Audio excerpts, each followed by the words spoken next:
Bienvenidos a un nuevo ciclo de monográficos online Proyecta con Mapei. Soy Eva Valdivieso, pertenezco al Departamento de Prescripción y de Asistencia Técnica y os acompañaré durante esta jornada moderando la sesión. Antes de empezar, quería daros las gracias a todos por vuestro interés y por vuestra asistencia a la presentación de un proyecto y de una obra de arquitectura como es la Facultad de Psicología y Logopedia de Málaga. Un proyecto que se presentó a concurso en 2008 y en el cual se han desarrollado diversas soluciones constructivas para dar respuesta a las cuestiones que se fueron planteando en aquel momento en el equipo de redacción de proyecto.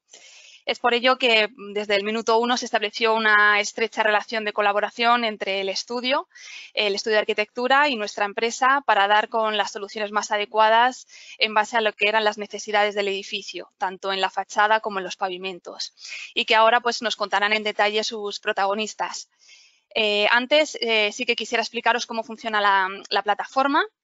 En este caso, las cámaras de los asistentes permanecerán apagadas, al igual que los micrófonos. Si queréis interactuar con nosotros, lo podéis hacer a través del chat en el panel que tenéis a vuestra derecha. Y hemos dejado unos minutitos al final de la sesión para hacer un pequeño coloquio y poder plantear las cuestiones y las preguntas que se hayan realizado a través de ese chat y que vayan dirigidas a los ponentes. Y en el mismo panel, en el apartado denominado documentos, podéis descargar de forma directa algunos archivos que contienen información de los productos y de los sistemas que hoy se van a presentar, que hoy se van a comentar. La sesión será grabada y si no hay ningún fallo técnico lo subiremos a nuestro canal de YouTube en unos días y será de acceso libre. Una vez dicho esto, comenzamos el seminario de hoy, para el cual contamos con la presencia de Eduardo Pérez Gómez, arquitecto y socio fundador de LLPS Arquitectos, junto con su compañero Miguel Ángel Sánchez. Él es profesor de proyectos arquitectónicos en la Escuela Técnica Superior de Arquitectura de Madrid y tiene obra ampliamente premiada donde pues, destacan el Gran Canaria Arena, el Complejo Intermodal Ferroviario y de Autobuses de Canarias, y su obra ha sido expuesta en numerosos países como Estados Unidos, Canadá, Brasil, Argentina, Bélgica, Turquía, entre otros. Y bueno, Eduardo, te doy la bienvenida. Es un placer poder contar contigo y tenerte aquí. Te voy a ceder ahora los mandos y la palabra para que puedas comenzar y nos cuentes cómo ha sido la gestación de este proyecto. Muchas gracias.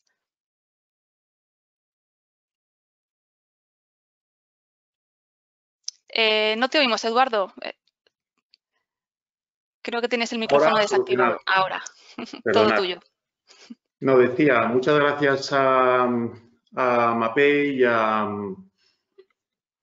ti, Eva, por la presentación y bueno, pues nada, agradecer este tipo de iniciativas porque creo que son fundamentales en estos momentos que vivimos donde la presencialidad la tenemos un poco coartada, pero gracias a Dios pues podemos seguir elaborando todas las inquietudes que tenemos cada uno. Bueno, como se ha comentado, soy Eduardo Pérez Gómez, socio con Miguel Ángel Sánchez García del estudio LLPS Arquitectos. Tuvimos la suerte de ganar este concurso en 2008 y pasado ya un tiempo, porque pasó por una crisis y por bueno, pues varias situaciones, conseguimos finalmente poder construir un sueño que la verdad es que es lo que ha sido en todo este tiempo. Hemos tenido la gran suerte y fortuna de trabajar con grandísimos profesionales y grandes empresas y poder llevar a cabo esos sueños, porque nosotros siempre decimos que claro, el arquitecto aislado en su estudio puede ser un gran ideólogo, pero realmente sin estas empresas y sin sus profesionales, ¿no? Como es el caso de Gabriel Ortín o Mar Peñín, que han estado ayudándonos en todo el proceso y el desarrollo, pues hubiera sido pues prácticamente imposible, ¿no? Entonces, junto a otros agentes como el promotor, que es la Universidad de Málaga, que es una institución muy reconocida allí en Málaga, pues hubiera sido, pues digo, imposible. La universidad está haciendo un verdadero esfuerzo por intentar dar buena arquitectura a los estudiantes que van a hacer en su campus. Entonces, bueno, pues esto va a ser una descripción de uno de los proyectos, pero que en este caso es el que nos ocupa. Paso a describir, ¿se ve la pantalla? Se ve Sí. la pantalla completa, entiendo, ¿no? Bien. Ahora. Perfecto. Bueno, pues la nueva Facultad de Psicología, nosotros el proyecto lo vamos a contar desde 4 capítulos. Estos 4 capítulos realmente lo que hacen es hacer una descripción muy pormenorizada de cada sitio y de cada concepción del edificio. Empezamos por el lugar. El lugar está ubicado en la ampliación del campus de Teatinos, digamos, es una especie de prolongación de la ciudad que ahora mismo está convertido como una especie de no lugar, un sitio donde realmente bueno, pues haya una arquitectura, como se ve, de edificios de investigación, está todo urbanizado, pero son grandísimas parcelas y realmente aquí pues falta muchísimo aún por hacer y no hay una intensidad urbana ni de ciudad que se pueda concebir. Por lo tanto, lo llamamos como el no lugar porque al final esto nos lleva a plantear el proyecto. Nuestra parcela en concreto es la EUD 1A, que se ubica aquí en estos límites del perímetro rojo y, como veis, tiene pues, una geometría especial por la curva al sur y la curva al norte que nos dan esa geometría, digamos, singular. Como vemos en esta otra imagen, el lugar pues, carece de muchísimo, a primer plano, de muchísimo, no digo valor, pero sí concepción o consolidación y, por tanto, nos llevaba a plantear un proyecto totalmente diferente. En cambio, en ese horizonte cercano no encontramos valor, pero sí en el lejano. En el lejano encontramos esa sierra de Mijas maravillosa que, de alguna manera, queríamos plantearnos como poder recuperarla o traerla cerca de la construcción que se iba a hacer. La parcela, como digo, está rodeada por 2 calles, es como una especie de isla, se parte en 2 la parcela y la EUD1A, que es la que nos ocupa, tiene esta geometría con un área de movimiento, que es la línea roja, que habla de los 8 metros necesarios por temas de normativa, con lo cual nos obliga ya, digamos, a movernos en estos márgenes. Cierto es que la curva del sur nos empieza ya a invitar o a llamar a que quizá sea importante el que urbanísticamente se haya ejecutado así y se haya realizado así, pues que el edificio empiece a trabajar junto con esta geometría excepcional. Claro, cuando uno se plantea un edificio, una construcción de gran escala y dedicada a los alumnos, a los estudiantes, pues tenemos una especie de inquietud siempre de decir, bueno, ¿dónde nos apetecería volver a estudiar o a pensar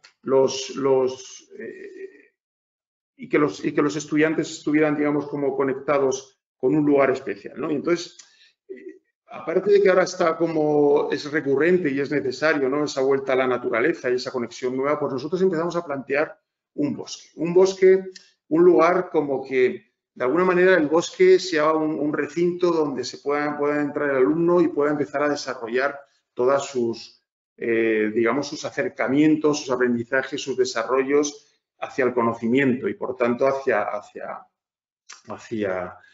el crecimiento personal de cada uno, ¿no? Entonces, en esa idea del bosque, nosotros empezamos ya a plantear pues, el hacer eso,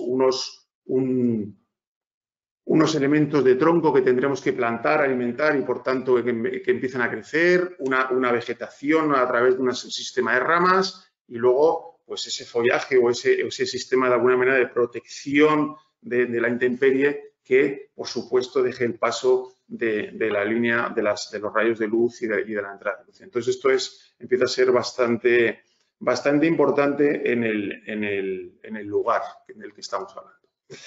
El espacio. Claro, esto realmente lo tenemos que llevar a realizar en el ámbito de la arquitectura. El bosque en sí no estamos haciendo un tema de naturaleza, sino que estamos haciendo un tema de naturaleza artificial, arquitectónica. Entonces, dentro de los intereses de nuestro estudio está siempre la conexión con lo primitivo, como lo originario, como aquello que de alguna manera puede conectarte más directamente con la naturaleza por no haberse perdido en todo el proceso y en todo el camino. Empezamos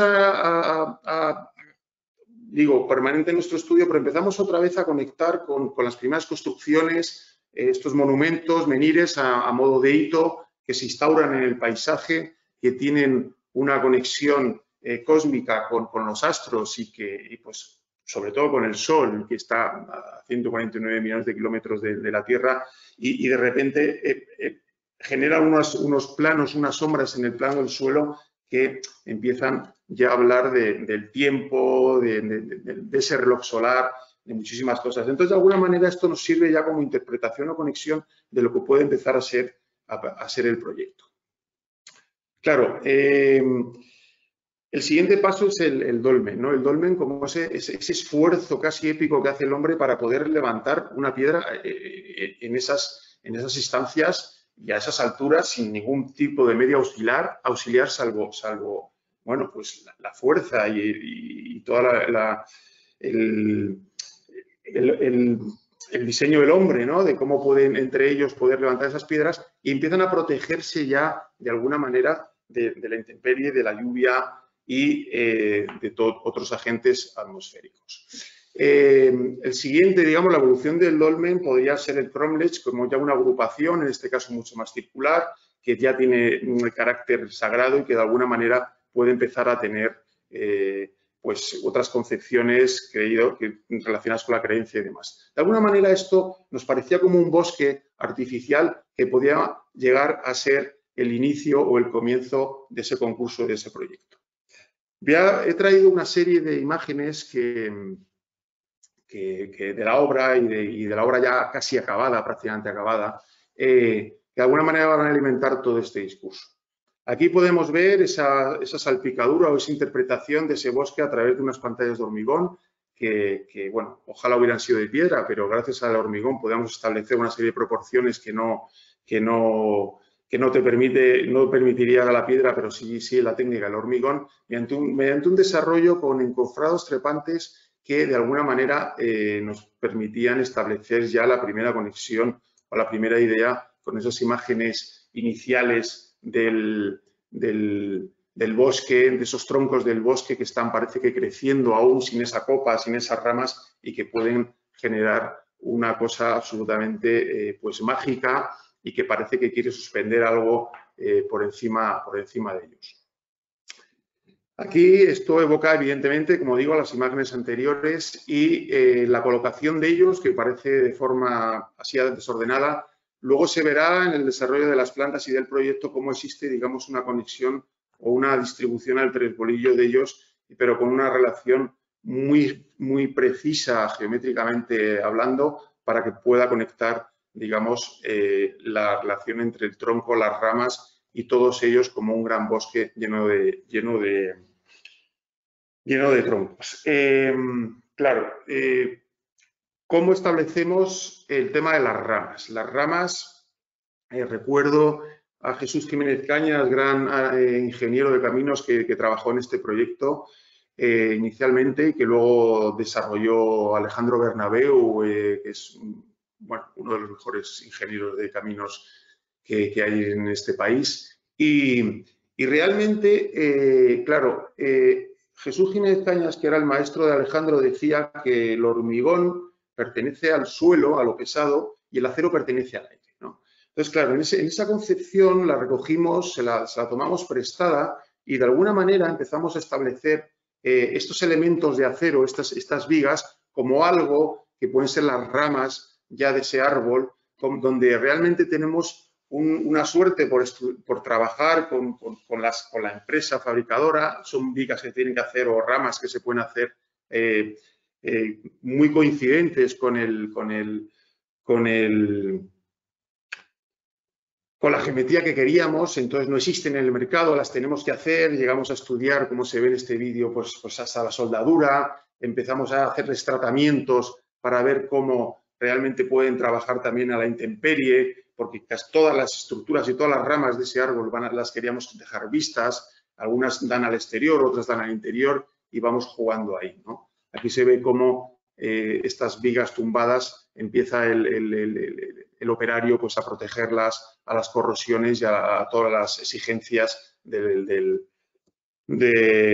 incendios. Bueno, por otro lado, también estudiamos elementos, conectores, como si fueran las pequeñas ramas que salen y que luego llevarán a cabo la conexión de esas hojas, de esos planos de hojas y de forjados y de sombras que nos permitan establecer la idea de ese bosque habitado por los estudiantes. Aquí se ve pues, que en estos pernos que metemos conectamos con las vigas que luego conectarán con los forjados, el sistema constructivo pues, nos da paisajes maravillosos como estos. Esto fue ilusionante, uno de los días de obra, que llega uno de las primeras vigas ahora y vemos que, bueno, pues prácticamente lo que es todo el remolque del camión, pues es el sistema de vigas colocado, con lo cual ya se está apreciando un poco la escala que va a tener la intervención. Aquí se ve la escala del hombre, de hecho ese es Alejandro dando escala a la viga de 18 metros, en este caso era de 21 metros de longitud y que va luego a subirse y albergarse en esos troncos para poder establecer las ramas y demás.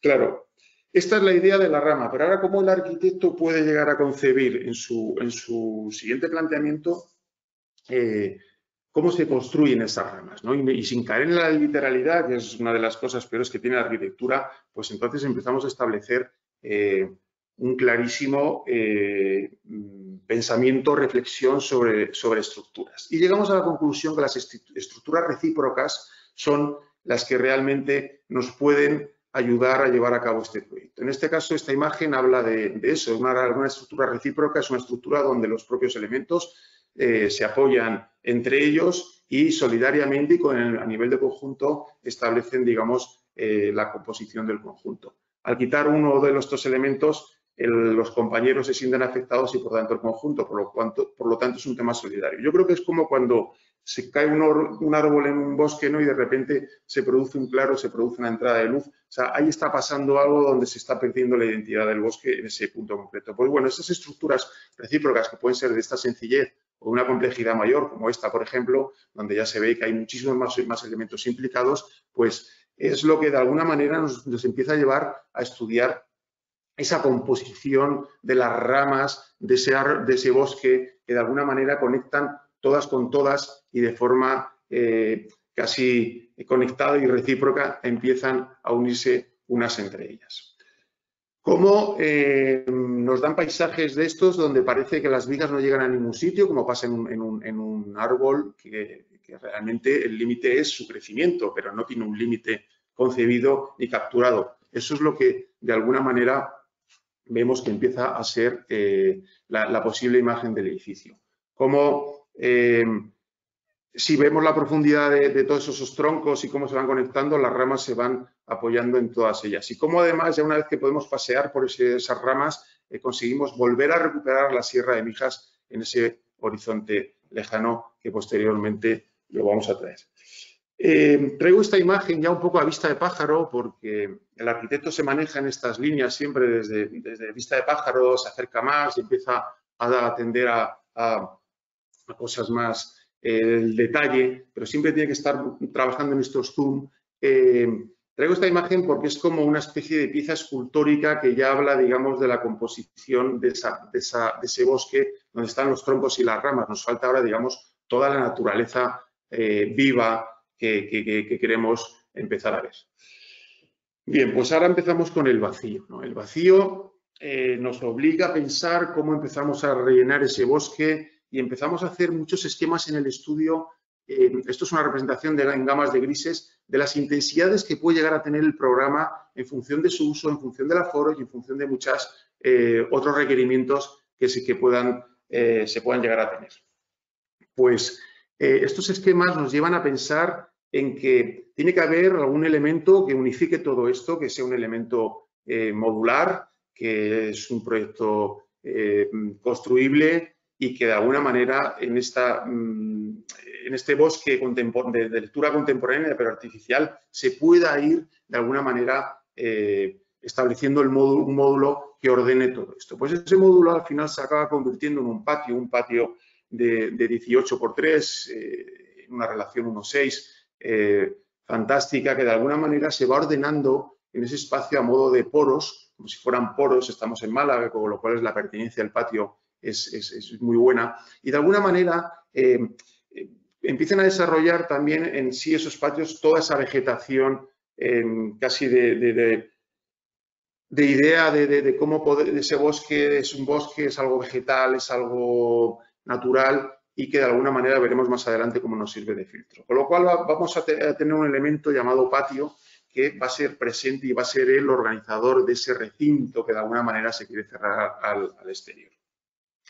Bien, en esta imagen hemos trabajado con otro gran ingeniero, que es Gustavo Álvarez, y que nos ha ayudado a entender cómo esos patios además podían tener la condición de adiabático. Adiabático significa sin aporte de energía, es decir, cómo podemos mejorar las condiciones climáticas sin usar energía y, por tanto, ser lo más sostenibles posibles. Bueno, pues estos patios tienen la concepción en estas proporciones de tener primero un sistema de una especie de ventiladores que están alimentados por energía solar, con lo cual no tienen consumo, que impulsan aire a muy baja velocidad y junto con la vegetación que vemos y un sistema de agua nebulizada empiezan a echar agua al patio y conseguimos bajar 5 grados prácticamente la temperatura, con lo cual estamos haciendo una mejora de toda la energía que es necesaria para el edificio para que estos patios trabajen como pulmones y casi como esos poros de la esponja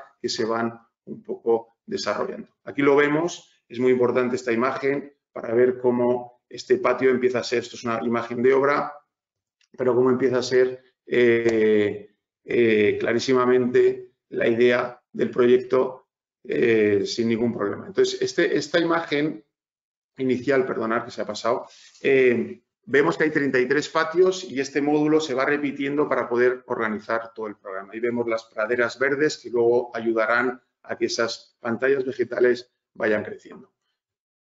Posteriormente ya vemos la planta baja, la pongo como curiosidad porque en esa idea del dolmen queríamos levantar ese volumen del suelo para que abajo se produjera esa protección y esa relación de todas las áreas públicas que va desde la biblioteca, salón de actos, salón de grados, cafetería, áreas exteriores, donde de alguna manera estuviera, digamos, en conexión con todo ese suelo y que no se perdiera como existe en las construcciones primitivas del dolmen. Posteriormente nos vamos a otra cosa más constreñida, que sí tiene los límites ya de la parcela, esos límites de retranqueo de 8 metros y que van albergando entre esos patios el programa de aulario en esta planta y de profesorado en la superior. De alguna manera tiene un funcionamiento en ese aspecto muy claro y la verdad es que funciona muy bien. Posteriormente vemos cómo en esta imagen de construcción ya ese bosque se va construyendo con esas láminas y con esa, como si fuera una especie de densidad de ese follaje o de esas ramas que van a permitir todo el desarrollo del programa en las inferiores. Posteriormente, aquí vemos ya una de las prácticamente acabado el edificio, cómo esas pantallas no se pierden en el proceso de la construcción, sino que siguen permanentes y siguen ahí y de alguna manera siempre nos van a recordar a esos troncos. Esa idea de dejarlo en hormigón es porque se recuerde que es un material natural, es una especie de gran piedra que está colocada ahí como si fuera un tronco y que es el recuerdo a todo aquello. En cambio, la otra pieza ya más tecnológica, más técnica, donde alberga el aulario, el laboratorio de investigación y profesorado, pues es un elemento horizontal, claro, geométrico, muy estricto, pero levantado del suelo que permite la permeabilidad de todo este lugar. Aquí vemos, por ejemplo, algunos de los patios en conexión siempre directo, como el suelo refleja la proyección vertical y hace que sean usos completamente utilizables. Otros patios, por ejemplo, que se quedan en el mundo del aula y en el mundo de la zona pública para bajar y conseguir esas condiciones climáticas. Claro, aquí, por ejemplo, en el tema del suelo también era muy importantísimo conseguir un material acorde, continuo, con las menos juntas posibles y que de alguna manera estableciera esa tersura que debía establecer el poder utilizarse ese bosque de forma absolutamente como continua y de alguna manera como que no hay límites y todo se va desarrollando de forma modular, pero intensa y ordenada. En estos patios, aquí estamos viendo una imagen de esa agua nebulizada, ¿no? Porque hemos titulado, nos gustaba mucho esa idea de donde siempre llueve, ¿no? Siempre que sales al patio está vaporizándose el agua, está aportando esa humedad y bueno, pues lo recogerá la planta cuando esté la pantalla vegetal y por tanto generará un ambiente como cuando entras en un bosque con esa humedad relativa y con esa especie de sensación de frescor que es muy importante. O sea, parece que es un edificio, insisto, donde siempre llueve, ¿no? Aquí se ve claramente los patios, es una de las secciones para alimentar para enriquecer la presentación. Algunos llegan hasta el nivel inferior, otros se quedan en otros niveles, la primera o la segunda planta para poder dar servicio a otros usos que así lo requieren. Incluso, como idea, se decide alguno de los patios utilizar y colocar una escalera que de alguna manera tiene las mismas proporciones, 18 por 3, y en este mundo del subir por esos árboles o trepar, pues esta escalera de alguna manera vuelve a hacer el recuerdo de aquello, ¿no? Esas escaleras casi imposibles de Piranesi quieren establecer una conexión con el sitio. Como, por ejemplo, en la planta baja somos capaces de ver esos patios que se quedan arriba, otros que quedan abajo. A la izquierda podríamos tener un patio que ya está abajo a través del vidrio que estamos viendo y a la derecha vemos cómo hay otro patio, pero que de alguna manera se queda en el aire. Siempre hay una conexión entre las dos partes. Claro, ahora nos queda una de las cosas también importantes. Hemos hablado también de la importancia de ese suelo, cómo es continuo, y veremos alguna imagen al final de la presentación de cómo de alguna manera ayuda a que la continuidad y la confortabilidad casi, ¿no? de una cosa que es un pavimento maravilloso que también es de Mapei y que de alguna manera resuelve el impacto acústico y establece, digamos, la posibilidad del silencio, ¿no? Como algo realmente importante. Bueno, pues en la fachada o en el alzado exterior, claro, hacemos un recuerdo a la piel como músculo. ¿Por qué lo llamamos así? Porque lo queremos llamar como las hojas, ¿cómo representábamos las hojas? ¿Cómo hacíamos una geometría tan compleja para que de alguna manera esta complejidad se fuera conectora de todo el sistema tan complejo que estábamos trabajando? Entonces empezamos a pensar otra vez, volviendo a la naturaleza, en que la piel tiene que ser como un músculo, porque claro, la geometría es difícil, ¿no? Y entonces empezamos a pensar en la serpiente, ¿no? Esa especie de piel mudada que a día de hoy, pues es frágil, la tocas y se deshace, pero en cuanto está en contacto con el músculo empieza a coger unas concepciones de tersura, de luz, de curvatura, de dinamismo, que a través de todos estos elementos se empiezan a conectar los unos con los otros y permiten geometrías, pues lo que es el cuerpo, en este caso, de una serpiente, de cualquiera de los reptiles, que son pues de absoluto sueño para la geometría arquitectónica. Entonces, de alguna manera nos centramos aquí, tenemos la suerte de empezar a trabajar con el ITC, con el Instituto Tecnológico Cerámico, y con él empezamos a desarrollar un sistema. Ese sistema se empieza a desarrollar y entonces la pieza cerámica la desarrollamos con ellos y necesitamos entender ese espacio que hay entre las piezas, cómo podemos resolverlo. Queremos que sea algo elástico, que sea algo muy diferente a lo cerámico, que vaya adquiriendo el tiempo, que vaya cogiendo de alguna manera la transición del tiempo, la longevidad y que se note esa diferencia. Y entonces nos pone en contacto de nuevo el ITC con Mapei. Tenemos la suerte de conocer a Gabriel, grandísimo profesional, que sin él hubiera sido imposible hacer esto y que de alguna manera él ya nos ayuda a entender esto como un elemento que no debe tener juntas, porque habría unas juntas iniciales que ya la cerámica no llevaba, y entonces conseguimos hacer una especie de piel continua. Y luego ya él contará personalmente, después de mi ponencia, todo el tema de la composición de esta piel y todo el tema del rejuntado, pero digo que es igual de importante que otro elemento. Claro, también flirteamos mucho con el vidrio en el proceso, pero nos dimos cuenta que la rigidez del vidrio no nos iba a permitir lo que sí nos iba a permitir la cerámica. Como esta fachada cerámica, de alguna manera, nos iba a permitir, aquí se ve, por ejemplo, el tema del rejuntado, estamos hablando del tema de pigmentos, de colores, de la pieza, de fuera brillo, mate y todo un desarrollo. Ya empezamos a geometrizar la idea inicial de cómo ese pequeño elemento de 12 centímetros se va resolviendo con otro elemento continuo que lo rodea, con esa especie de elemento continuo que permite que todas estas piezas trabajen unitariamente. Y como, por supuesto, desde nuestro estudio de arquitectura, la obsesión por el sol, lo que nos obliga a estudiar esta pieza cerámica, este elemento único, con una pequeña hendidura, tiene una profundidad exclusivamente de 1 centímetro, y tiene una hendidura de 3 milímetros, esta curvatura, esta concavidad, que hace que según él se vaya moviendo el sol, nos iba a dar diferentes visiones del conjunto. Que es lo mismo que sucede con el bosque a medida que el sol va batiendo y se va moviendo, la tierra rota y el sol de alguna manera pues va haciendo diferentes incidencias en ese bosque.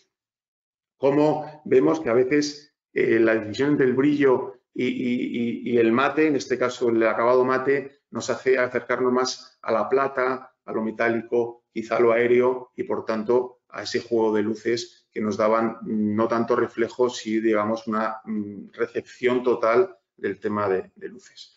O como en ese mundo de alguna manera cerámico aparecen una serie de ojos pequeños de 60 por 60 que permiten al que está internamente en el edificio recorriéndolo detenerse, poder mirar, porque están casi todo en espacios de circulación, en espacios dinámicos, y conseguir que ese hueco es, digamos, la conexión que tiene con el exterior, pero es individual. Solo se puede poner una persona y ver a través del exterior. Por lo cual creíamos que este tema de volver a la escala personal del único hombre, del único ser humano que puede ver a través de esa ventana, era muy importante, ¿no? Como sucede en las casas de Marruecos, que los huecos están estudiados de forma muy controlada en función de la visión y son personales solo para las personas que allí están. Claro, ¿qué luz va a tener esta fachada cerámica, ¿no? Entonces estábamos con el tema de si trabajamos el color o los pigmentos, pero no, al final decidimos que la luz nos tenía que dar la policromía. La policromía estaba totalmente en la luz, en el material, en la luz del material. Entonces, el sol avanza y aquí podríamos establecer pues, una cantidad de gamas de blancos impresionante que yo creo que ayudan mucho o incluso esta cosa de aspecto cerámico metálico, ¿no? Que no se sabe si se integra con el cielo, ese cielo ya casi un poco a punto de entrar en tormenta y que de alguna manera está recogiendo esa luz. Esto nos daba de alguna manera con este elemento único del cerámico de las hojas como la oportunidad de entender que ya lo habíamos conseguido ese bosque. O como cuando el sol, por ejemplo, en un plano tangente hace que esto tenga unas texturas absolutamente pues mágicas y parece casi, pues no sé, una piedra labrada o abujardada con una rotundidad total. Bien.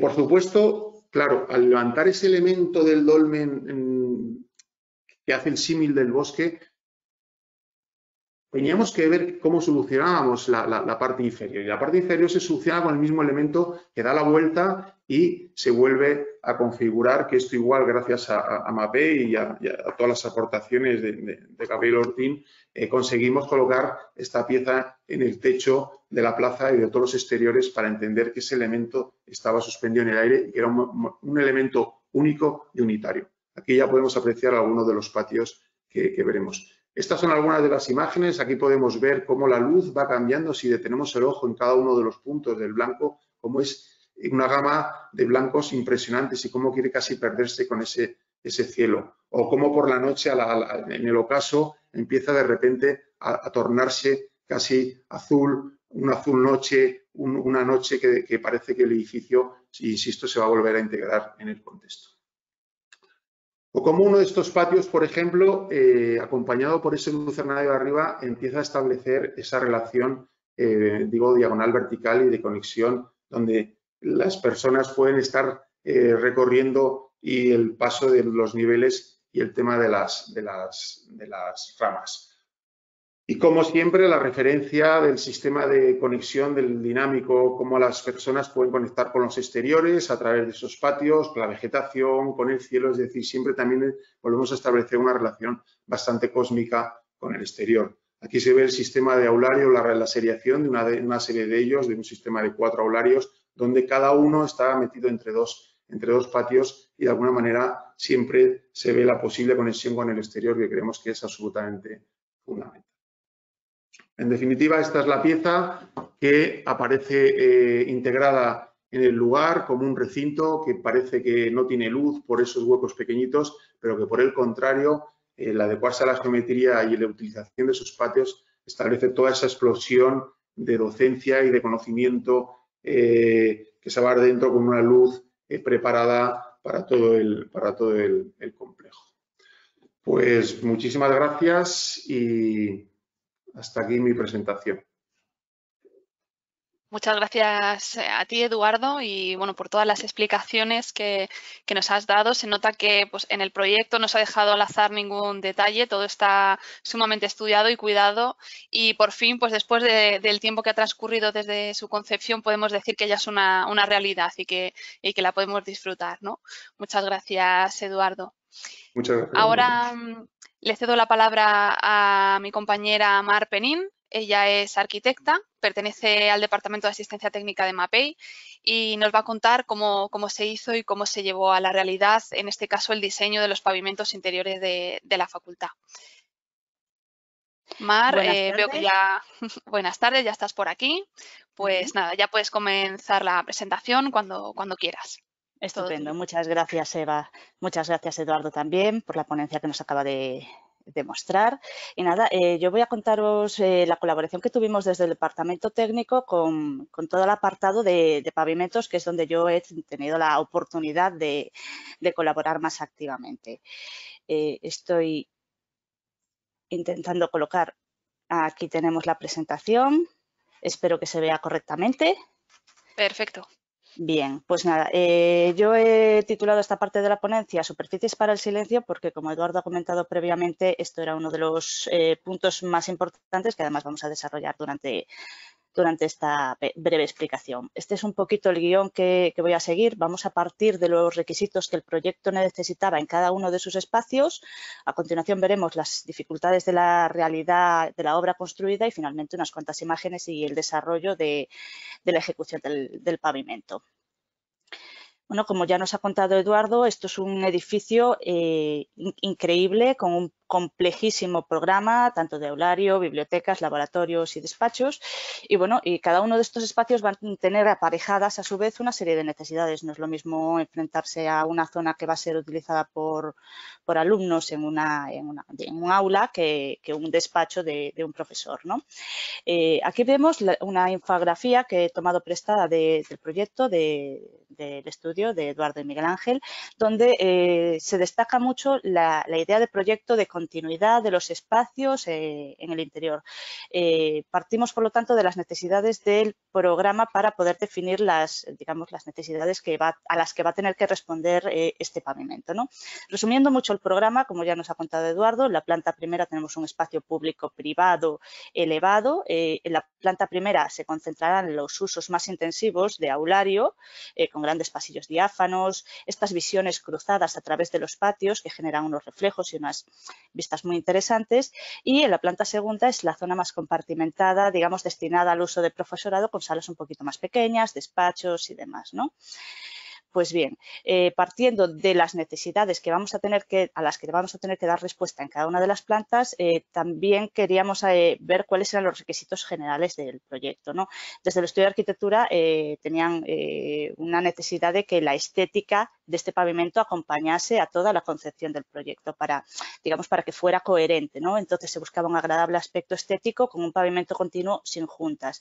Además, que fuera de fácil limpieza y mantenimiento. No dejamos de estar en un edificio público con un uso intensivo y, como ha comentado Eduardo también, Málaga es un lugar donde la incidencia solar es muy importante y aunque en este edificio está tamizada a través de los patios, pues no deja de llegar esta luz a cada una de las zonas, por lo tanto el pavimento tenía que ser resistente también a los rayos ultravioleta, ¿no?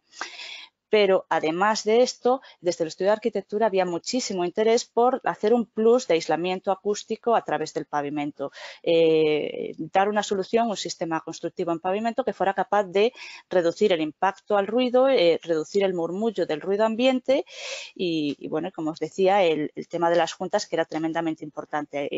El pavimento es continuo en su totalidad, a excepción de las juntas estructurales que hubiera que respetar.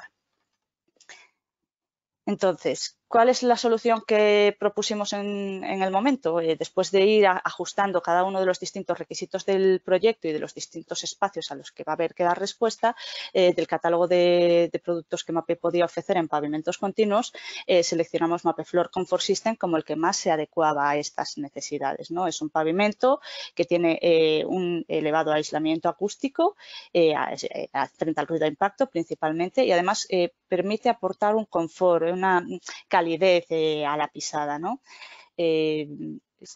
Para que os hagáis una idea, quiero traeros a la cabeza, recordad, hospitales, bibliotecas o sitios, edificios públicos que hayáis visitado. En muchas ocasiones se utilizan rollos de PVC, por ejemplo, pavimentos de PVC, pero estos pavimentos en rollo siempre terminan generando juntas, cortes y solapes, además de que no son capaces de llegar al aislamiento acústico que se necesitaba en este caso, ¿no?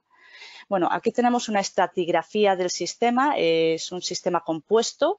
Desde la parte de abajo partimos de un soporte que ha de estar nivelado y debe tener una resistencia adecuada para poder desarrollar encima todo el sistema constructivo y colocaremos sobre él una manta de caucho que está en el número 3, es una membrana de 4 milímetros de espesor que va a ser la que nos aporte ese plus de aislamiento acústico. Esta membrana va adherida sobre el soporte y a su vez se prepara para recibir sobre ella un revestimiento autonivelante poliuretánico que se protege con un barniz protector finalmente.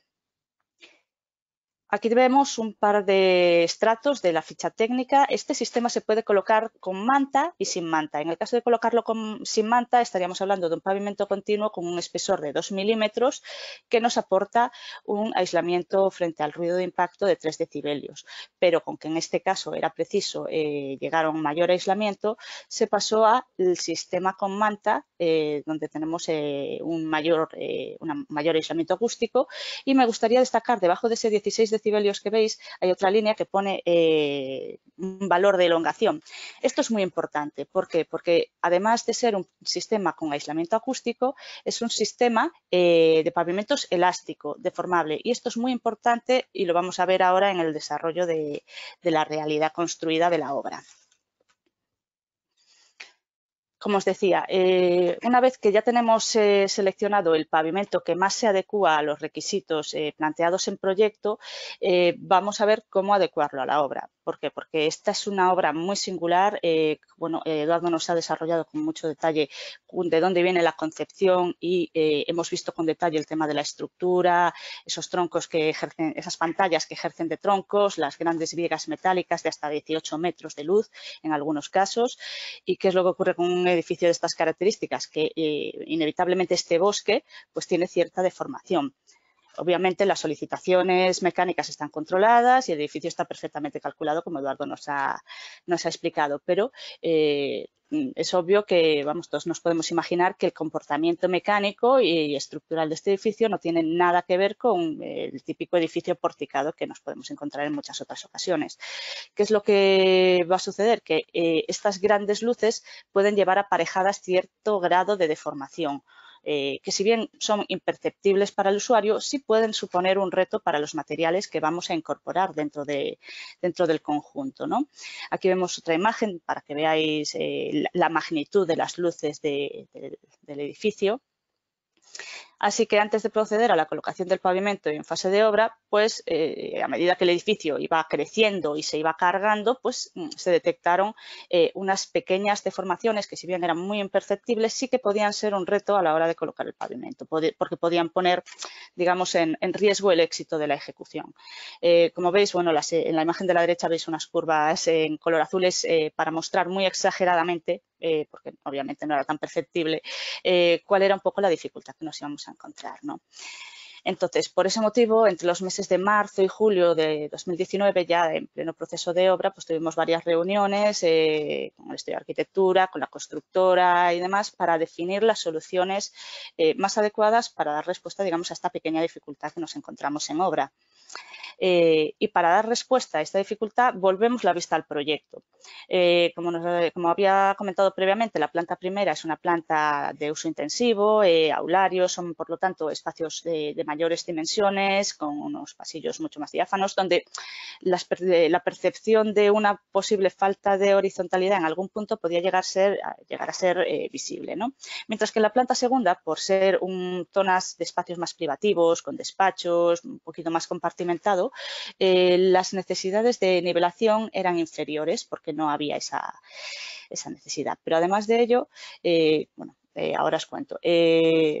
Damos, por lo tanto, dos soluciones diferentes para cada una de las plantas. En la planta primera, con ayuda y apoyo de nuestro departamento de aditivos para hormigón, se hizo un diseño y formulación de un hormigón aligerado. En planta primera se realizaron una serie de ensayos y se buscaba sobre todo una solución que fuera ágil para una puesta en obra veloz y rápida, y además que no incorporase un peso extra a la estructura, porque lo que pretendemos es recuperar la horizontalidad en algunos puntos que podría estar un poco comprometida, pero sin incorporar un exceso de peso.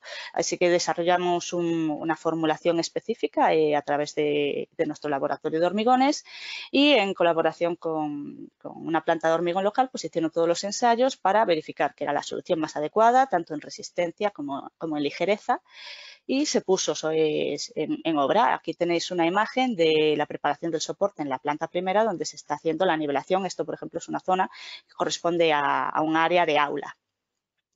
Como os decía, en la planta segunda, sin embargo, las necesidades de nivelación no eran tan requeridas, no necesitábamos llegar a la magnitud del centímetro, sino que con unos milímetros de nivelación era suficiente, y se utilizó, por lo tanto, un mortero autonivelante de Mapei Ultraplan para recuperar esa horizontalidad y preparar el soporte para recibir a continuación el pavimento continuo, que es finalmente el objetivo de estas acciones.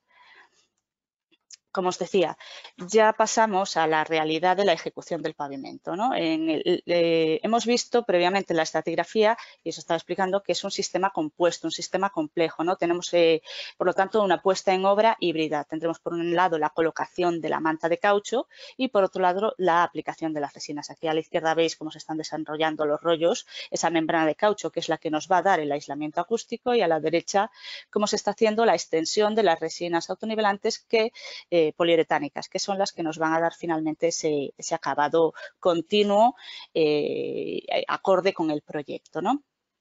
Aquí vemos también un par de detalles de la aplicación. A la izquierda la adhesión de la manta sobre el soporte y a la derecha un detalle de la resina autonivelante.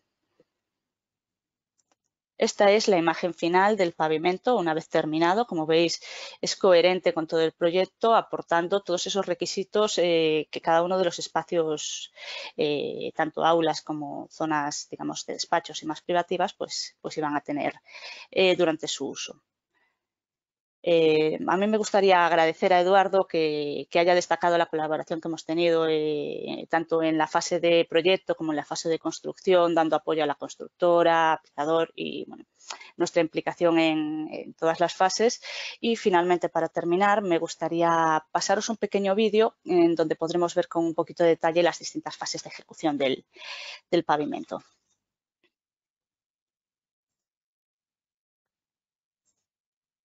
Voy a entrar el vídeo.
Bueno, pues espero que hayáis disfrutado de ver este pequeño vídeo, que os haya quedado claro el tema de pavimentos. Si no, cualquier pregunta podemos ir resolviéndola después y por mi parte queda terminado.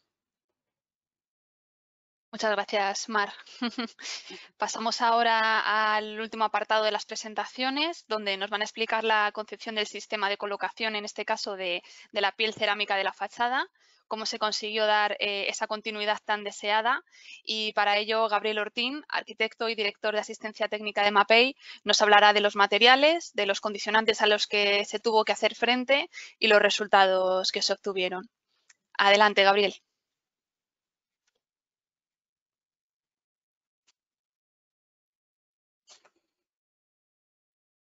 Gracias, Eva. ¿Se ve la presentación? Sí. Perfecto.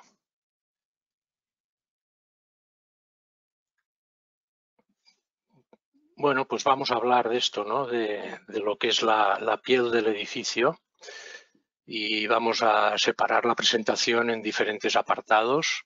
Los antecedentes, cómo nos vino, digamos, nuestra intervención en este interesante proyecto, los condicionantes que tuvimos, a partir de los cuales diseñamos el sistema para revestir la fachada.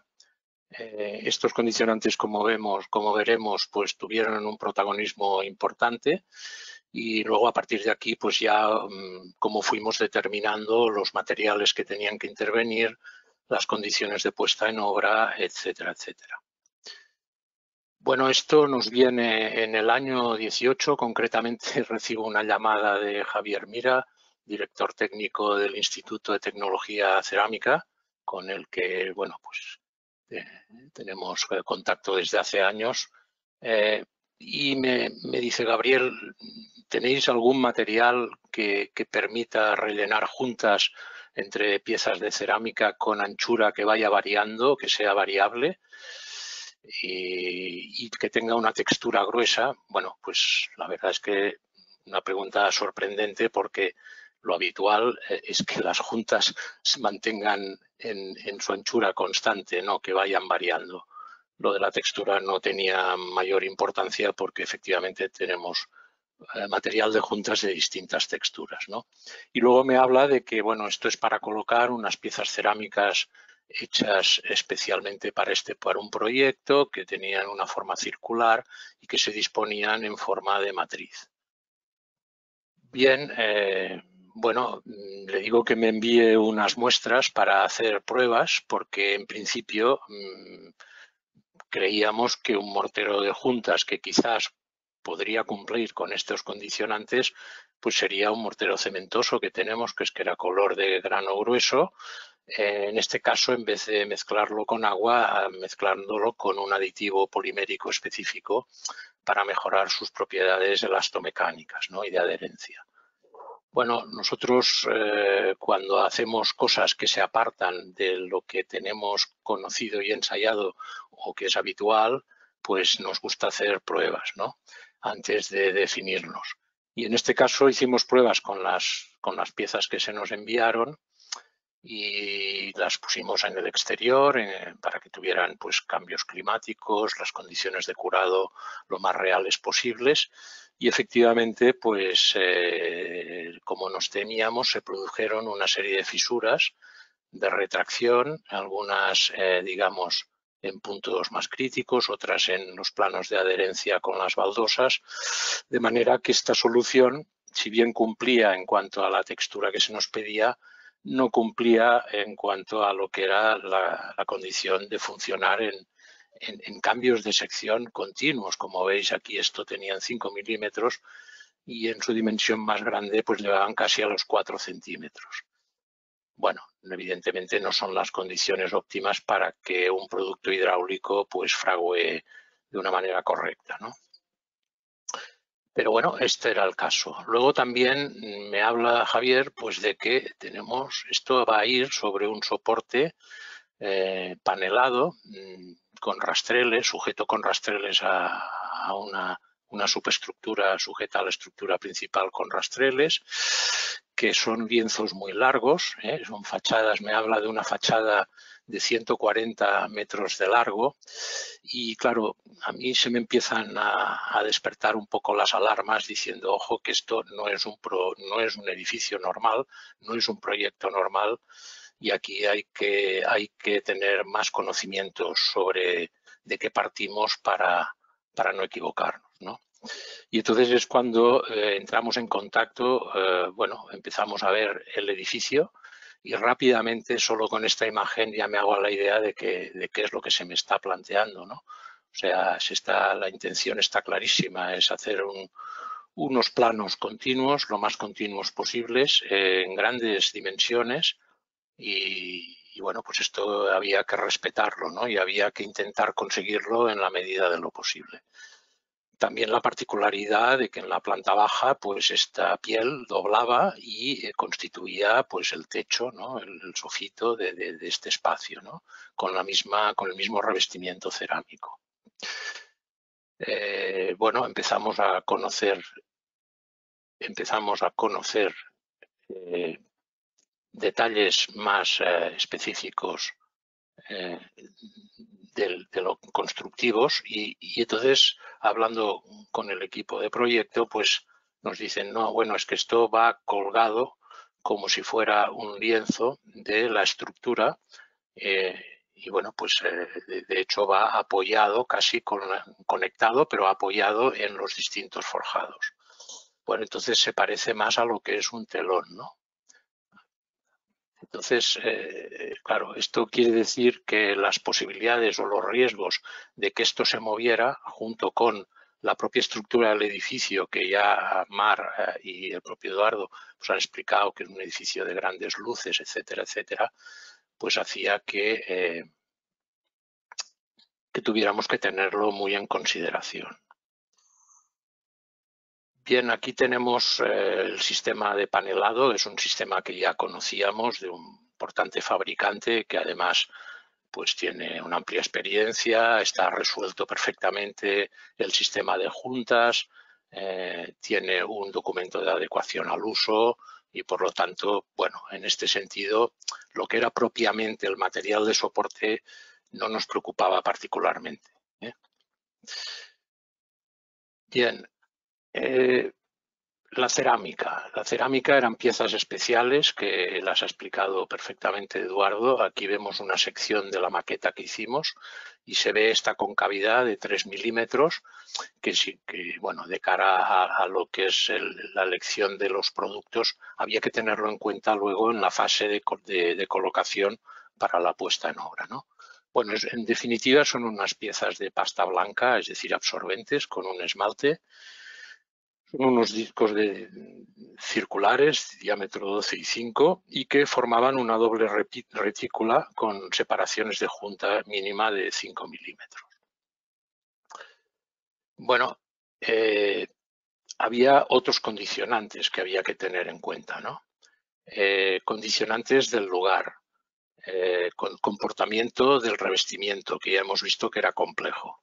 Y luego los condicionantes de cuándo se iba a ejecutar esta obra, porque, claro, ya hemos visto que estamos en unas condiciones especiales para los materiales, ¿no? Entonces, bueno, estudiando un poco las temperaturas, pues claro, en Málaga hay unos saltos térmicos importantes. Se estaba hablando, los requisitos del proyecto era hacer un revestimiento continuo donde no hubieran juntas de movimiento, más allá de las estrictamente estructurales y por cambios de plano, y entonces estamos hablando pues de un problema de dilataciones y contracciones térmicas importante, ¿no? Disculpa, Gabriel, creo que no están sí. pasando las diapositivas correctamente te mantienes Vale. en la misma. Pues no sé. No, yo las voy pasando y las voy viendo. Vale, pues no sé, bueno, no sé si ahora las veis. Sí. ¿Se ve? Lo que Sí, pasa es que no sé estamos desde viendo ahora. cuándo. No sé desde Bueno, cuándo hemos se ha quedado dejado de ver. se veía la fachada. Vale, bueno, pues lo lamento. Después de todo, ¿el audio se ha oído, Eva? Sí, sí, sí. Bueno, pues después de digamos, de todas estas consideraciones, llegamos a recomendar una serie de productos, ¿no? Esta recomendación, que es un documento que hacemos habitualmente cuando se nos requiere, ahí pusimos unas ciertas explicaciones. ¿Por qué? Porque el plantear un revestimiento de fachada cerámico sin juntas de movimiento es una cosa totalmente insólita que se aparta de lo que pide la norma, ¿no? La norma española que se aprobó hace un par de años, ¿no? Donde evidentemente se contemplan juntas de fraccionamiento y de movimiento. Entonces, esto es lo que vengo a explicar aquí, es decir, que ahí no debían haber juntas, ¿no? Y un poco la justificación de esto, pues ¿cuál era? El hacer un mortero, por un lado, un adhesivo que fuera deformable y por otro lado, disponer de un mortero de relleno de juntas que tuviera un módulo elástico muy bajo y una capacidad de deformación alta para adaptarse a los posibles movimientos y transformar lo que es la acumulación de movimientos, que es lo que justifican las juntas, la disposición de juntas cada X distancia, en elementos casi unitarios, que cada pieza cerámica fuera, digamos, autónoma en sus movimientos. Bueno, esto era una idea que era factible a mi modo de ver porque, bueno, era una disposición regular, la forma era una forma redonda, por lo tanto repartía muy bien las tensiones. El material de juntas es un material especial, que luego hablaremos de él, que se aparta, es un material fuera de lo que es la norma estándar de relleno de juntas, pero que precisamente lo desarrolló MAPEI hace años para cubrir este tipo de necesidades, ¿no? Los elementos cerámicos eran de pequeña dimensión, por lo tanto las deformaciones venían limitadas. y la generación de tensiones también. La forma, como he dicho, era homogénea, era circular, lo que hacía un reparto perfecto. Y la Junta, digamos, superaba en su parte más ancha lo que eran las especificaciones del producto. Por lo tanto, lo teníamos, evidentemente, que probar, no lo podíamos dar por válido sin más.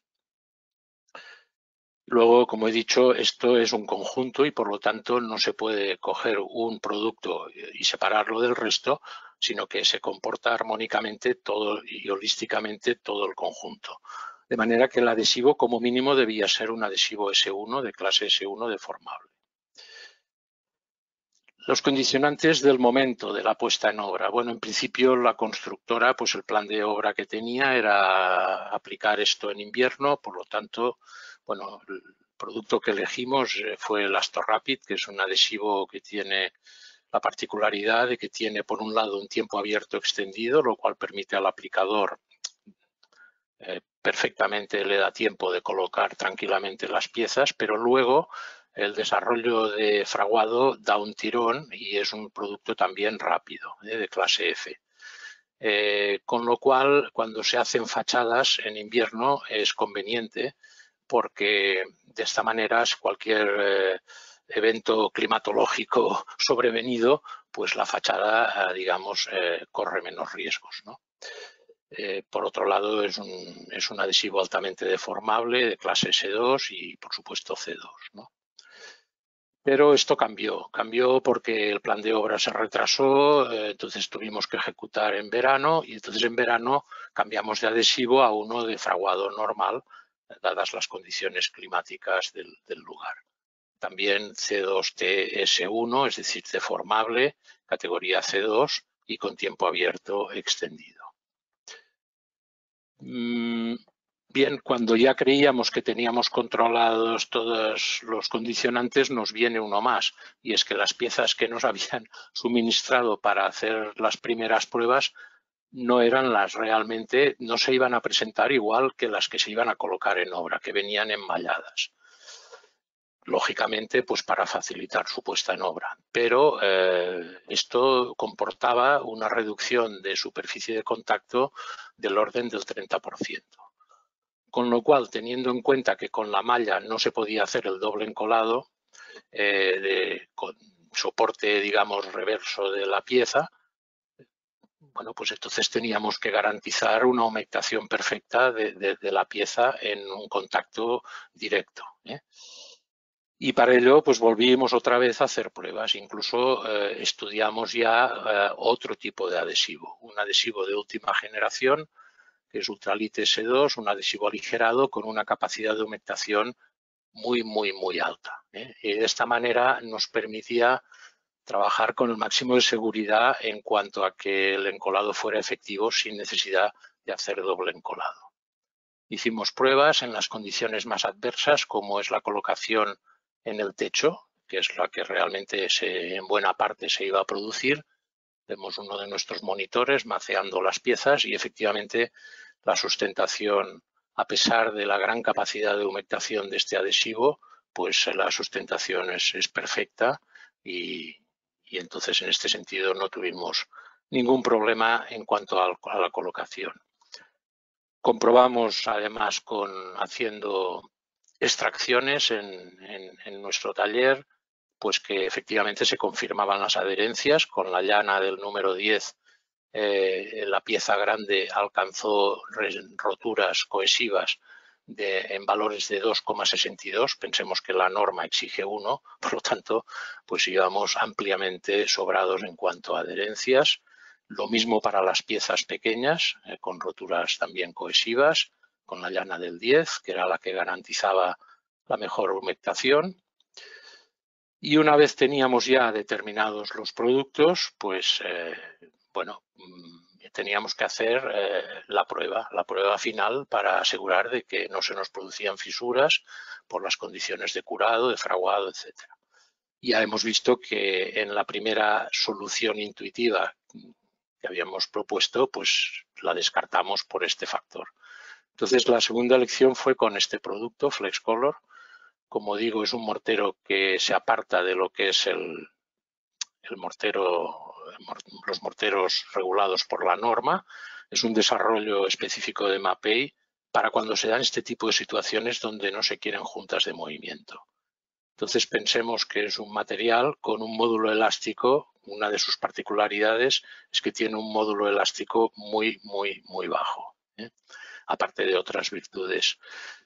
Efectivamente, el laboratorio nos confirma que después de exposición al calor, pues el módulo elástico es de 0,2 gigapascales y que en condiciones estándar de laboratorio es de 0,4. Bueno, pues pensemos que un mortero de juntas cementoso normal pues tiene 25 gigapascales, entre 20 y 25, que uno de bicomponente de resinas debe tener entre 10 por ahí, y que uno cementoso con adición polimérica, como el que planteábamos inicialmente, estará alrededor de 15. Por lo tanto, este producto cumplía con los requisitos que estábamos buscando, ¿no? De que fuera un material interpuesto entre las piezas que permitiera las tensiones, liberara las tensiones que se podían generar por los cambios térmicos o de movimiento. Efectivamente, hicimos pruebas con paneles en el exterior, en condiciones de curados adversas, expuestas a la intemperie, salto térmico, etcétera, y no se produjo, como se aprecia en la fotografía, ni la más absoluta fisura. Por lo tanto, en este sentido fuimos muy tranquilos, incluso en zonas de amplios espesores, que no se iban en principio a producir en la obra. Y esto sí, impusimos una condición en nuestro escrito de que las operaciones de puesta en obra se debían hacer en condiciones de sombra. ¿Por qué? Porque esto es una dispersión polimérica en base a agua y que si se produce una evaporación prematura del agua, las partículas de polímero no hacen la coalescencia necesaria para soldarse entre sí. Y entonces es cuando se puede producir o hay un riesgo de que se produzca la fisuración.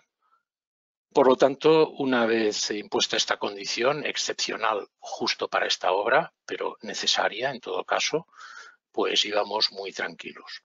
Hicimos también pruebas de las zonas donde había más masa de mortero de juntas y elegimos también un tipo de cantonera que, digamos, fuera lo menos invasiva posible de lo que era la sección de juntas. Hicimos pruebas, no hubo ninguna fisura, no hubo ningún problema, por lo tanto, pues aprobamos el sistema, digamos, ¿no?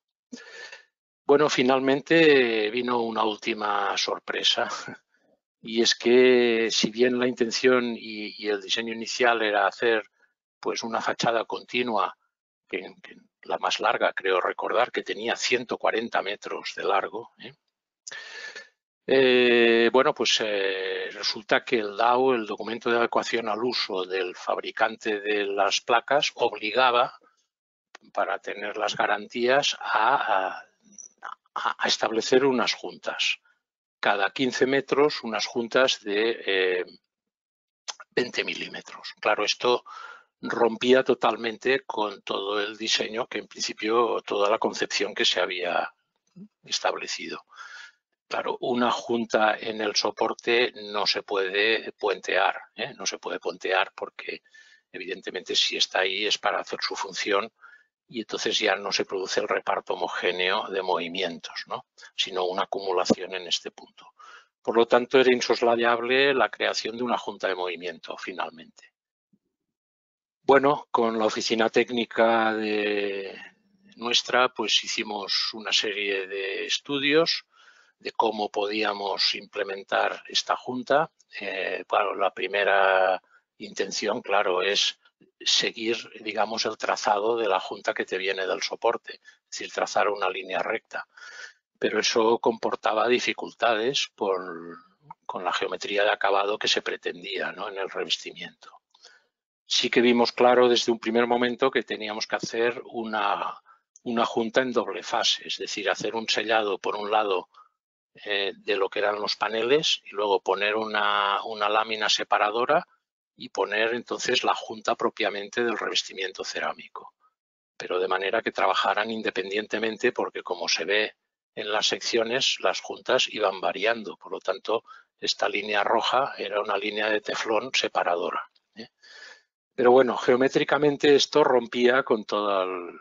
Entonces, bueno, en una visita que hicieron Eduardo y Miguel Ángel, estuvimos viendo distintas posibilidades. También se estudió el ampliar esta junta de movimiento, haciendo esta especie de rodeando las piezas pequeñas y entonces poniendo las piezas pequeñas en falso, anclándolas solo en uno de los lados. Todo esto era realmente, se iba a notar porque además lo normal es que este material envejezca distinto del resto, ¿no? Entonces, con el tiempo, esto era bastante lesivo para lo que se pretende, la visual que se pretendía de la piel, ¿no? Y finalmente, pues adoptamos esta solución, que era, bueno, vamos a hacer la junta de los paneles rectilínea y como lo hacemos en doble fase, pondremos una separación, pondremos en falso o pondremos anclada en uno de los lados las piezas pequeñas y en el otro iremos trazando de manera sinuosa, ¿no?, la serpenteante, ¿no?, lo que es la junta de movimiento. Y esa es la solución que finalmente adoptamos porque, bueno, nos parecía la que quedaba más enmascarada en el conjunto. Bueno, para ello, pues elegimos un producto de altísima calidad que es Mapesile AC, es un producto silicónico de reticulación acética puro, y eso sí, obligado el poner la imprimación FD para mejorar la adherencia a los flancos. Pensemos que esto trabajaba de manera irregular, no trabaja tampoco como una junta normal. Hay zonas que trabajan a tracción, hay zonas que trabajan con cierto rasante, por lo tanto había que mejorar, si cabe, la adherencia del sellador. Bueno, este es el resultado de las pruebas que hicimos y todavía quedaba un punto que Eduardo ha mencionado, la importancia de la luz, de los brillos. Entonces, esto no nos acababa de gustar y uno de nuestros monitores, bueno, dijimos, bueno, hemos de eliminar este brillo de alguna manera. En principio pensamos con un pincel, no sé, algún tratamiento químico superficial, pero el laboratorio nuestro no nos dio ninguna respuesta a esto, ¿no? No supimos encontrar este material que pudiera matar este brillo. Y entonces uno de nuestros monitores se le ocurrió pensar de lijar superficialmente este cordón de sellado. Y con un papel de lija del número 0 de color blanco para no manchar, pues hicimos esto y efectivamente funcionó. Aquí se ve como aquí no refleja, aquí refleja la luz y entonces, bueno, pues al final hasta el brillo conseguimos también matarlo, ¿no? Bueno, llega el momento de la obra y en el momento de la obra, pues nuestro agente comercial, José Antonio Sánchez, llevó toda la coordinación con el equipo de la constructora, bueno, porque era la persona que estaba allí y entonces ahí no hubo tampoco ningún problema de coordinación. Desplazamos a nuestros monitores para cosas, lo que era más delicado, que era el arranque de la obra, mostrar a los operarios qué llanas debían usar, cómo debían hacer la limpieza del mortero de juntas y cómo debían plantear el sellado, ¿no? Aquí podéis ver, ¿no?, estas líneas que se trazan sinuosas todavía por rellenar y cómo está haciendo el relleno nuestro monitor. Bueno, sí que quiero decir, en primer lugar, bueno, por supuesto agradecer la confianza que tanto Miguel Ángel como Eduardo, pues en todo momento mostraron. Muchísimo también, perdonad que se me ha ido, no sé qué está pasando, a ver. Me ha saltado la presentación. Estaba diciendo que, bueno, también mi agradecimiento pues al Instituto de Tecnología Cerámica, Proalso, también por la confianza que demostraron en nosotros consultándonos, a la empresa constructora, con la cual también hubo muy buena colaboración en todo momento, Y bueno, a mí todo mi equipo, porque aquí realmente el taller, los laboratorios, el equipo de aplicaciones, la oficina técnica, todos colaboraron y el resultado pues es mérito de todos ellos.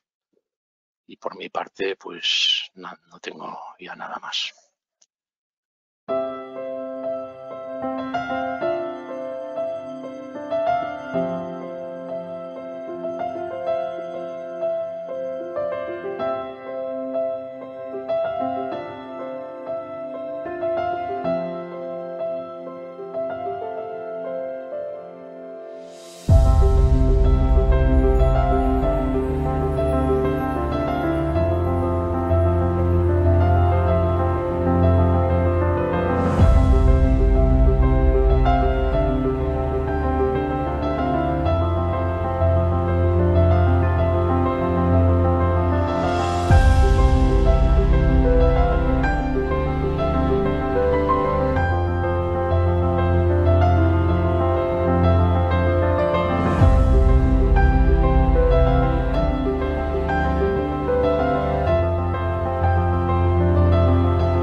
Muchas gracias, Gabriel.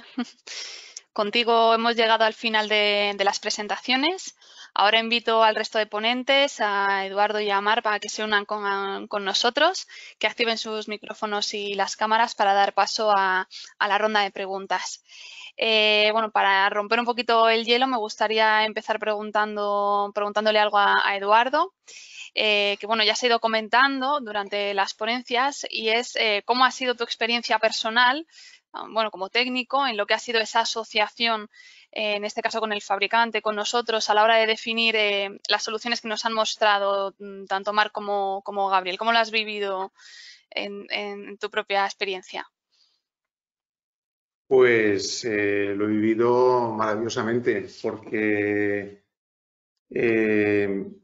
vamos a ver, cuando lo comentaba un poco en la ponencia, ¿no? Cuando un arquitecto concibe una idea, nosotros tenemos experiencia de obra y conocimiento, pero a veces ideas, cosas que estás buscando, que intuyes, que pertenecen al mundo de la intuición y que no sabes si realmente empíricamente están hechas. Entonces, claro, ¿cuál ha sido nuestra gran sorpresa? Nosotros firmamos un convenio con el ITC para poder desarrollar toda la pieza cerámica y nos apoyamos en otra gente y teníamos muchísimas dudas sobre muchas cosas. Dudas que veíamos que todos los productos, muchos, como ha dicho Gabriel, pues cumplen norma, pero no era lo que nosotros queríamos. Entonces, yo en Mapei he encontrado un pilar fundamental para poder realizar el proyecto y llevarlo a cabo.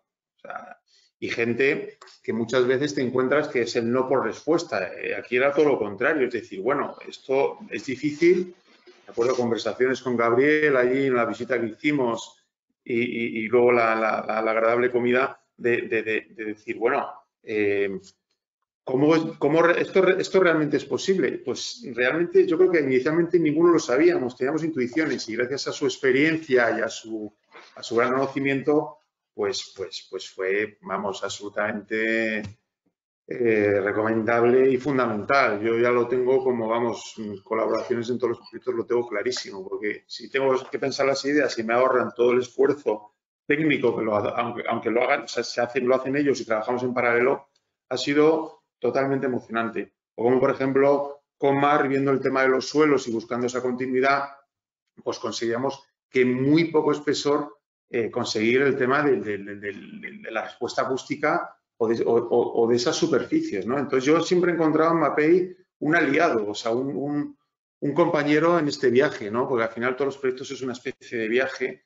que tú tienes que hacer y que, bueno, te planteas un destino y ese destino a veces, pues por muchas cosas que a veces son ajenas a ti, como presupuestos y demás, o constructoras difíciles, ¿no? En este caso, Ferrovial ha ayudado también mucho, como ha dicho Gabriel, pero ha sido un aliado siempre para mí, o sea, entonces, pues agradecidísimo y bueno, yo creo que ya para el resto de los restos, ¿no? Hablar con ellos siempre, con vosotros. Al fin y al cabo, pues eso, como recogía Gabriel, una lista de muchos intervinientes, lo que es llevar a cabo una obra de esta envergadura, y es verdad que es fundamental tener esa buena comunicación, esa buena relación y que todo el mundo ponga un poco en común sus conocimientos propios para llegar a ese objetivo, como bien comentabas, ¿no? Que muchas veces no está tan claro, no es tan fácil cuando se trata de innovar, ¿no? De ir más allá, querer buscar siempre pues unas soluciones que sean más innovadoras, ¿no? O sea que es muy importante el que estemos todos en ese sentido de la mano y que vayamos sacando adelante este tipo de cuestiones. De hecho, No sé Eva, bueno, si sí, piensas, sí. perdóname el lapso, que si piensas, digo, en nuestra experiencia, muchas veces la gente no quiere hacer cosas innovadoras y se limita a lo que tiene en el catálogo.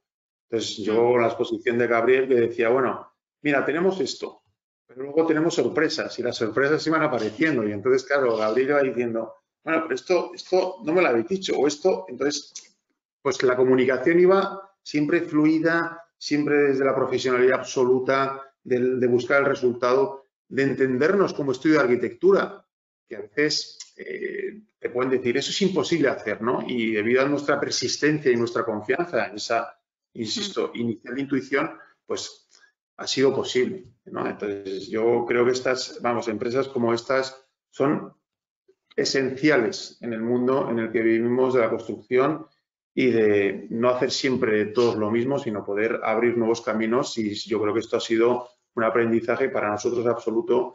Y bueno, y como bien Gabriel y Mar hablaban, pues también para ellos, porque Mar también sufrió con sus deformaciones de ese árbol que iba moviéndose con el viento, con el peso, ¿no?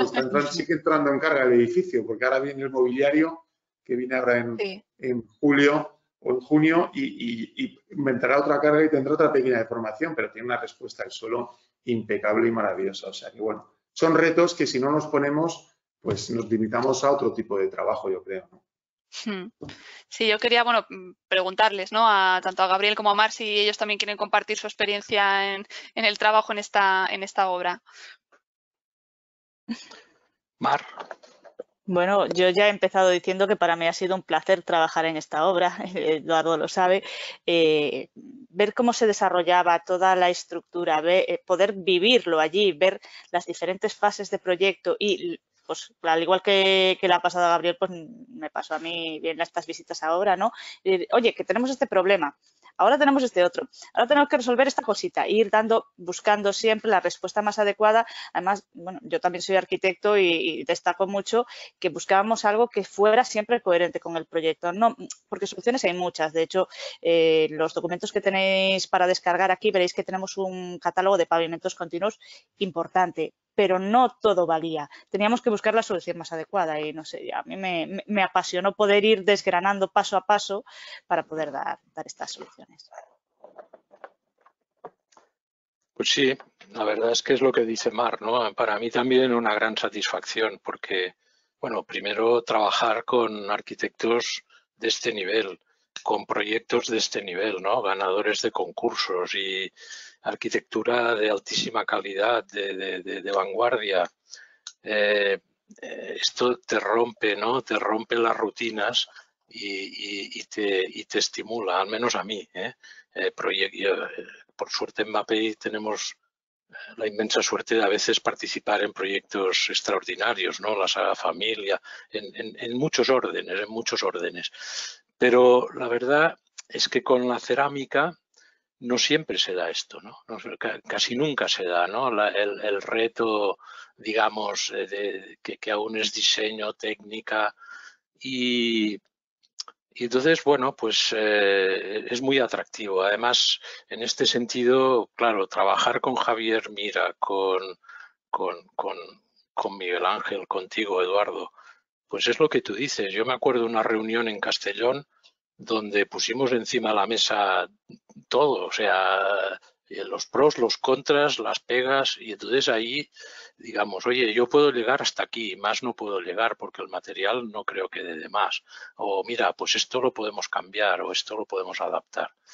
Es lo que decíamos, ¿no? Yo creo que cuando se trabaja así, al final lo importante que es, para menos para nosotros, lo importante es poder dar respuesta a la idea que ha concebido el arquitecto. Esta es nuestra función, no meter materiales en una obra y sin más, no. Estamos para hacer arquitectura, estamos para construir arquitectura desde nuestra modesta posición de fabricantes de materiales. Y bueno, también hay que decir que tenemos la suerte de tener algunos materiales que son muy singulares, esta es la verdad, y que sin ellos a lo mejor no hubiéramos podido hacer estos planteamientos, ¿no? Pero bueno, lo bonito es esto, es el haber aprendido, haber trabajado en equipo, haber aprendido y bueno, pues estar rodeado de personas que todos vivamos con este afán, ¿no? Muy bien, pues voy a continuar haciendo un par de preguntas, en este caso sobre el pavimento. Mar, te tocaría a ti. Se pregunta, ¿no? Al ser continuo, ¿se deben respetar las juntas de dilatación en este suelo? Claro, obviamente, bueno, supongo que esto viene a colación de todo lo que hemos estado hablando, de deformaciones, también las juntas de fachada y demás. Efectivamente, el pavimento tiene que respetar las juntas de dilatación propias del edificio, las estructurales. Otro tipo de juntas que se pueden producir en el, digamos, en el soporte del pavimento, no es necesario respetarlas. Por ejemplo, cuando se están realizando hormigonados, normalmente se producen juntas frías o juntas de encuentro. Este tipo digamos, de discontinuidades de soporte no suponen un problema porque como el pavimento que se coloca encima es un sistema elástico con una elevada deformabilidad, puede pasar por encima de ella sin inconveniente. Eso sí, una junta de dilatación, si el edificio la tiene, estructural, debe ser respetada. Y luego, con respecto al color, esta es una pregunta casi siempre obligada. ¿Es el único disponible o hay otros? Pues durante la obra, Eduardo nos puede contar, se hicieron pruebas, yo creo que al menos con 2 RAL diferentes, si no me equivoco, pero vamos, todos los colores que quieras tener los puedes tener. Sí que hay ciertas limitaciones con algún que otro pigmento, pero hay una gran variedad de colores. La estética está abierta, incluso se pueden hacer diseños, digamos, con mezclas de distintas resinas, de distintos colores de la misma resina, quiero decir.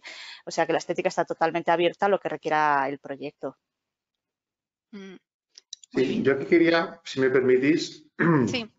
Claro, es una muy buena pregunta, ¿no? Yo solo voy a contar mi experiencia, que es este edificio, siendo tan largo, por decirlo de alguna manera, de gran escala, no tiene juntas de dilatación. No tiene juntas de dilatación. Entonces, claro, ¿qué pasa? Que nosotros hay también el esfuerzo con Mar Peñín de buscar ese suelo que de alguna manera las juntas sean las mínimas. Entonces ha sido impecable, ha sido absolutamente impecable la colaboración porque, bueno, ella también nos ha sufrido un poquito, ¿no? en nuestras siempre persistencias, pero claro, este edificio lo diseñamos. Tenemos un tema de sismo, cuando no metes una junta de dilatación, las normas de sismo, digamos que afectan muchísimo y entonces detectamos un problema que no se suele hablar en las estructuras que se llama la temperatura del edificio, que es la temperatura estructural. Y entonces, claro, conseguimos meter a través de más pantallas de hormigón, digamos, el realizar el cumplimiento de la normativa de sismo. Pero insisto mucho en esto porque es muy bonito, o sea, la pregunta es muy pertinente, la junta de dilatación, pero en este caso, si te planteas el no tener esa junta de dilatación, el suelo es de una continuidad plena y absoluta, o sea, que es Ya digo que maravilloso y sorprendente, ¿no? Porque nosotros sabíamos que había suelos con unas superficies bastante amplias para no tener juntas, pero este en concreto no, y ha sido un descubrimiento maravilloso que repetiremos seguro. Sí, efectivamente, lo que dice Eduardo es cierto. Ese edificio no tiene juntas de dilatación, pero otros edificios que sí las tienen tendrían que respetarlas. Simplemente eso, nada más. Eduardo, se trata también de un edificio ecológicamente sostenible, ¿no? Bioclimático. ¿Nos podías comentar algo más en relación a este tema? Que bueno, que en Mapei también nos interesa bastante. Sí, bueno, ha sido un poquito, como era una ponencia, bueno, no es que sea corta, pero casi una ponencia muy concentrada para poder contar todo el hilo, ¿no? Es muy sostenible a todos los niveles. Tiene energía fotovoltaica, tiene un sistema de autoconsumo total, tiene un tema de los patios que son adiabáticos y realmente hacen que haya un ahorro energético grandísimo, ¿no? A la hora de dar la climatización al resto de los espacios. Y bueno, hay muchas más cosas que de alguna manera, por ejemplo, la fachada, lo que es la sección, ¿no? Hemos estado hablando de la piel, pero si hablamos, por ejemplo, del grosor de la fachada, que está compuesta por una fachada ligera, de una marca con nombre, tiene, digamos, un doble aislante. Digamos que cuando tenemos un vidrio con cámara, que sabemos que tiene un comportamiento térmico que en función de los tratamientos funciona muy bien, pues el tema de la sección constructiva de esa fachada colgada, como muy bien ha contado Gabriel, funciona también como un tema de aislante térmico que multiplica casi 3 por 3 o por 4 todo lo que exige la norma. Y en eso hemos sido muy concienzudos porque, claro, si haces un esfuerzo tan grande como estructural y con el tema de los patios, que hay un tema importante de aporte ideológico, y luego no resuelves lo que es la epidermis o la piel del edificio porque de alguna manera se ciña a lo que dice la norma, pues la norma está muy bien, pero para algunos sitios a veces se queda un poco escasa, ¿no? Entonces, en este caso quisimos reforzarlo con ese sistema.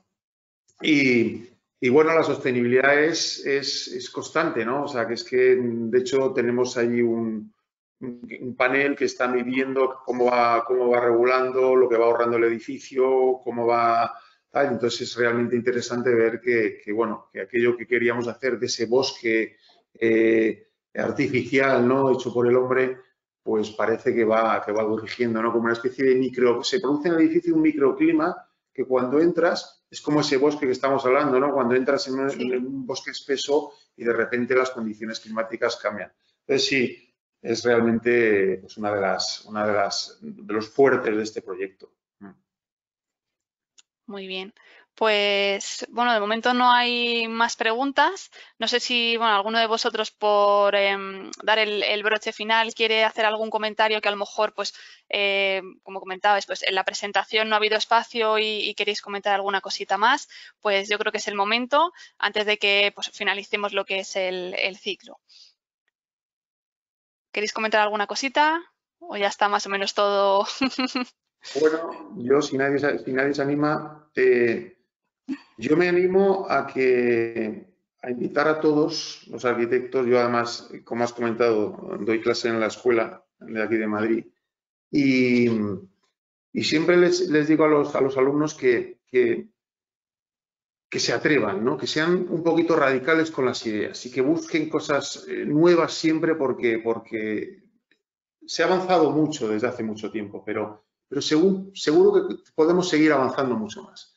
Y yo les invito a eso para que tengan también la oportunidad de conocer a Mapei, en este caso, y que de alguna manera pueda ser pues la experiencia que yo he recibido, que ellos se la lleven, ¿no? Y esto se lo digo también a muchísimos arquitectos que es difícil, que a veces te das cuenta y dices, si vamos a cobrar lo mismo por pensar de una manera o de otra, pero la gratificación y la rotundidad de poder llevar a cabo este tipo de obras es importante, porque al final el objeto del arquitecto está clarísimo, que es el usuario, o sea, es el espacio habitado. No somos escultores, que es la pieza se rodea, no, la pieza se habita. Entonces, el poder entender que ahora va a haber 4.000 personas, este edificio tiene una población de 4.000 personas que van a disfrutar lo que entre todo este conjunto de profesionales hemos conseguido hacer, pues eso es lo mejor que se puede hacer. Así que sigamos soñando a pesar de que ya pasemos de esta parte de la pandemia, la que tenemos en medio, y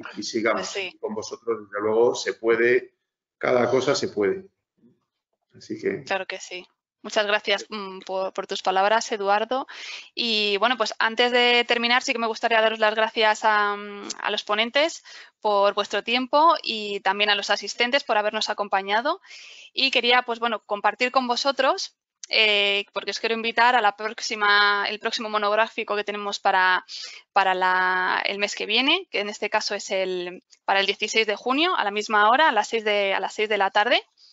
Os comparto aquí mi pantalla para que podáis ver el cartel de presentación, y de lo que hablaremos en la próxima sesión es la conservación del patrimonio histórico, donde nos explicarán dos estructuras bastante simbólicas, en este caso la muralla de Ibiza y también el acueducto de los 5 ojos en Aspe, que al igual que hoy hemos contado con Eduardo, también nos acompañarán los técnicos que estuvieron a cargo del proyecto.